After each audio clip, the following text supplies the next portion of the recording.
In this video, I will show you my collection of Telecaster guitars.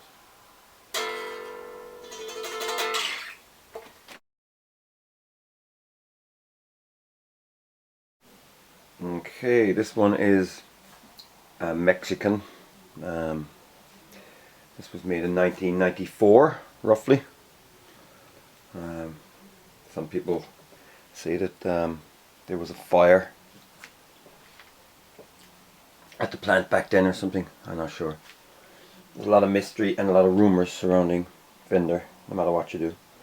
So this one, it has a set of Seymour Duncan 59 broadcasters, great pickups. I installed them. I had them installed nearly 2 years ago. This guitar is a top loader, and it has 6 vintage style saddles with huge springs. It's pretty ugly looking. I've often wondered what it would be like if it was a string through. But I'm not going to get that done. I'm going to leave it as it is. Guitar isn't awfully expensive at all, but it's the first telly I bought from a friend, so I'm going to keep it at more or less as it is. You can see the grain here has kind of streaks going through it. Not 100% attractive by any means. Looking at the back, you can clearly see that it's a 2-piece block, and it's nicely done. It has the Fender stamped tuners, most likely Schallers, I think. And the headstock, this is my favorite headstock, with the silver Fender serial number underneath. Telecaster, made in Mexico. As you can see here, I put some string rollers on it and different types of string trees, and I kind of messed it up really. I had to refill the wood. Actually the screw broke, yeah. I bought these Chinese, cheap Chinese string trees, and the screw broke straight away. I will say a lot of the Chinese stuff is total shite. There's no point. The screws cracking and stuff. It just damages your guitar. Better off getting good stuff, which doesn't cost an awful lot more. I also swapped out the jack socket, which was awful. It just kept falling apart. It's the Achilles heel of a Telecaster. Bit of damage here as well, as you can see. It got badly chipped. The lacquer seems to just fly off these if they hit something. Again here there was a bit of damage. The guitar fell over and hit a bass, and luckily I found the thick poly on the ground and super glued it back together and put a coat of clear coat on it. So, you know, the guitar is nearly 25 years old. You know, what's it worth? Not much. So yeah, it's a good old workhorse, and my first telly. You know, mightn't be the best Telecaster in the world, but it's still my first telly, and it is what it is.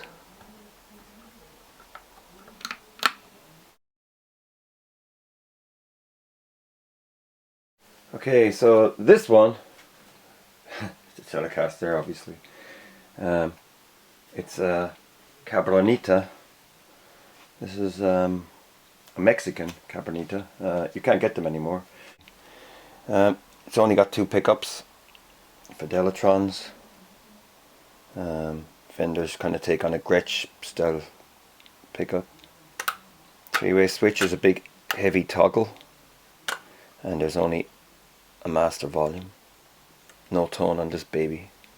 It has the Fender Strat style saddles and bridge. You know, it's kind of like a hardtail, but it is in fact a string through, and that's just the panel to get at the knobs from the back. Chunky 22 fret neck, and this one is in mint condition. The guy bought it and hated it and kept it in the room for something like 3 years and decided to sell it. So, and he sold it very cheaply as well. Nice, neat Fender spaghetti logo on the headstock. I love the logo. There's this one washer type string tree. Your typical Fender stamped die-cast chrome plated heads, and this guitar is from 2013. The Cabronita is definitely not for everybody. A lot of pure telly heads don't like them. It's pretty heavy. When you stick it through a distortion pedal or something like that, it's got a lot of bottle. Yeah, it's quite heavy, like I said. This one is I call it the hog, because it is a bit of a hog. It's a right pig of a guitar, but it's mean and I love it. This one is a custom 72. This is the Mexican Classic series. This one is from '09. These are great guitars. You know, it's got a lot of features for a Telecaster based on the 72 Custom, which has an old Gibson thing going on there, as you can see from the 4 control knobs. 3 vintage saddles. These are steel, can be changed to compensated brass if you wish. I just like to keep it as it is. The finish is absolutely stunning, well matched, and the burst is just exceptional. I mean, look at that. That is absolutely beautiful. The finish is stunning, absolutely beautiful. Alnico pickups, and then you have the Fender wide range on the neck. There's a lot of controversy about these. A lot of people say they're not like the original. Of course they're not. This is a reissue. There's obviously going to be some differences. The neck is 7.5 vintage radius, so it's quite round. Again, small frets. You know, comparison to medium jumbo. They take a little bit of getting used to, but it's a great guitar for rhythm. Yeah, easy to play. Some nice tones. You got your 3-way toggle, and you can blend sounds by using the tone controls. Okay, the headstock. As you can see, it's got the bullet style truss rod. Very easy to adjust. The custom looks handwritten and almost comes off the board. Very nice. And then you have these vintage style tuners, which are very nice with their chrome plated caps and the serial number. Yeah, very tasty. And flipping it over again, we see the famous, or the infamous, Fender 3-screw neck clamp. This was a 70s misadventure by Fender. The debate goes on. Some people say it made the guitar less stable for holding its tuning. Anyway, it's on this.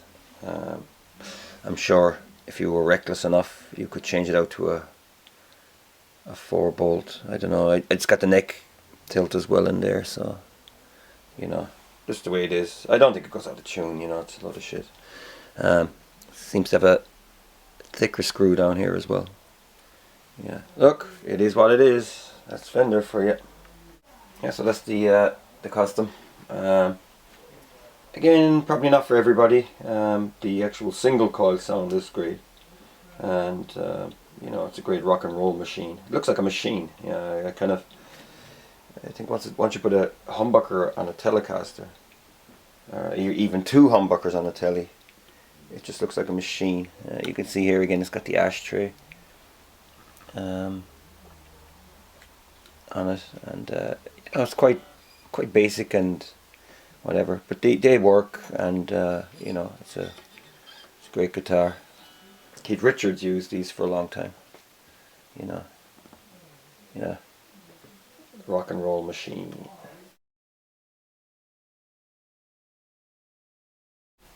Okay, now this one is your Mexican Standard. This one is from 2007, and you know, it's got the 21 medium jumbo frets on maple. You got ceramic pickups, which are quite hot. But this one is chrome red. It's a little different to candy apple. It's kind of a less ruby color. Sometimes it's very hard to tell the difference. Chrome red is no longer on the Fender color chart for the Mexican Standards. The bridge is a modern type bridge with 6 die-cast chrome saddles. You can easily replace these with the steel block type. I don't think you'd notice any difference in sound whatsoever, so it's just folly really. I just want to keep this original.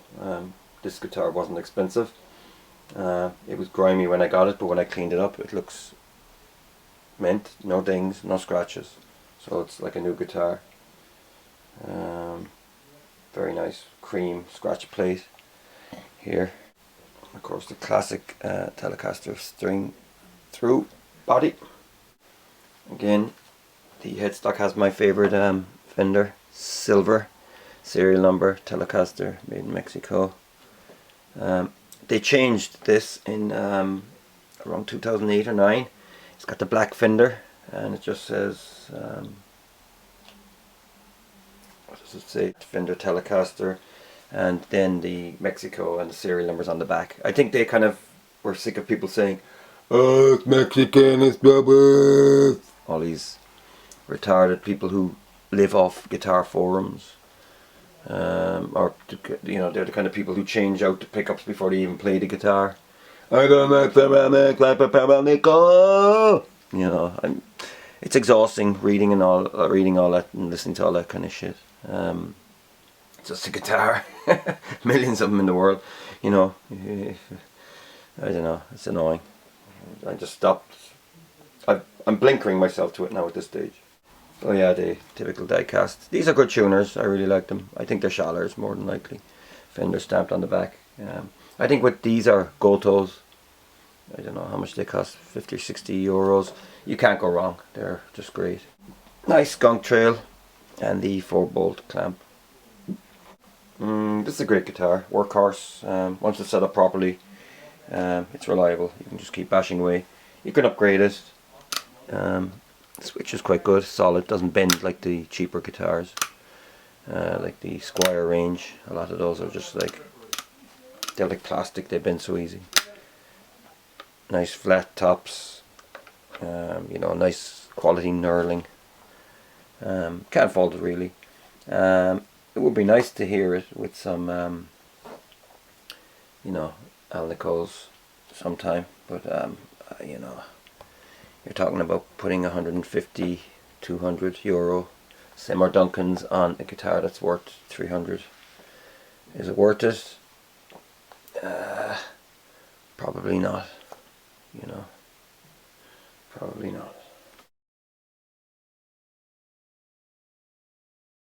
Okay, next up is a Squire Telecaster. This is Indonesian. Beautiful candy apple red finish, which is pretty flawless. don't mix them up with the affinity range, which are the affinity is nowhere near as good a quality as this. This is a better guitar. It has a modern bridge with the metal block saddles, Alnico pickups. Sounds very good. It's got a great twang. It is a great Telecaster sound. 22 fret rosewood fingerboard on a maple neck. Beautiful rosewood board, medium jumbo frets. But.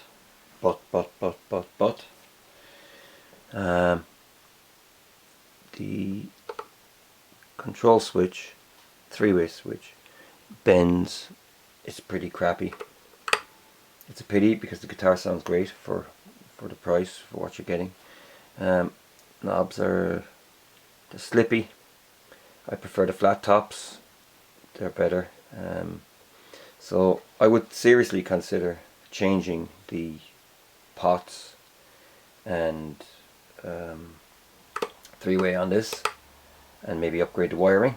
You could do that pretty cheaply, maybe €50.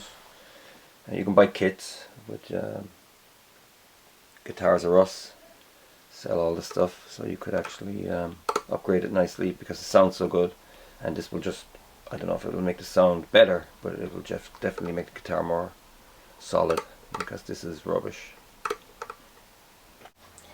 Squire by Fender Telecaster Standard Series. Die-cast. They're a little different than the typical upmarket Fenders. You know, they lack the actual kind of sharper edge. They're still quite good tuners, whole tuning. These are crafted in Indonesia, possibly more, less certainly at the Court factory. Nice string through with a great finish, like I said. 4-bolt clamp with Squire written on it, and again, nice skunk trail. Great guitar, like I said. These fall out. Yeah, they're pretty epoxy. I like the look of them, but you know, the screw-in one is the best fix for this. Another thing, the body isn't the full 46mm thickness of the standard Stratocaster body. It's more 42, so it's 4-5mm thinner. I just thought I'd say that so that you know.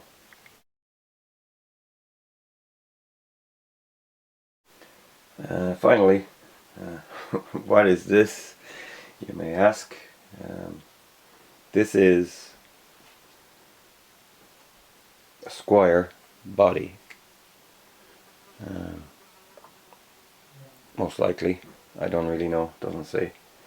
And it's combined with a 70s Schecter Telecaster neck. Okay, it has the Seymour Duncan quarter pounder in the bridge. It's a modern bridge with the block saddles, high quality, very smooth. You don't go cutting the wrist off yourself with these when palm muting and stuff. I bought that body about a year and a half ago. It's a thin body, maybe 41mm, 40mm, so it's not like your typical full thickness, which makes me believe that it's a Squire. The string through ferrules, they don't look 100% even. It looks like somebody did this after on a top loader. This Schecter neck has a 22 fret rosewood fingerboard. It's a fantastic fingerboard. The frets are almost buttress like a Les Paul. They're jumbos. They're huge. Superb. Biggest frets I've ever seen. This neck was on a Strat type guitar with a Floyd Rose I bought in 1990. guitar eventually became a victim of guitar butchery, and the neck had a black head pegboard, and when I scrope it off I actually found an original Schecter decal with gold lettering in the black bordering. Got slightly damaged. I went over it with some model paints, yeah, it turned out pretty okay. Like, I don't want it to look brand new or glossy. I will throw some clear coat on this eventually to protect it. On the back there's a fine set of gold plated Grover heads with vintage style buttons. This neck has no skunk trail. The date on the heel seems to say 1977. It's got the Schecter on the plate, G0098. Ultimately, I'm looking for a red Telecaster body. I'm going to swap all the components from this onto it, and I might upgrade the pickup here. I'll keep the quarter pounder. I'm going to upgrade here to an open style one, a miniature single coil with the open magnet slugs. That's the goal, and you know, put a full thickness 46mm body on it, and in red obviously. So yeah, that's the ultimate goal when I can get the body, because this realistically is a Squire body, no less, and I want to give the superb Schecter neck its final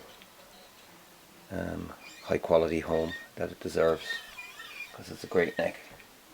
And yeah, so that's a project. I just need to get the right body and do this, and then I'll put a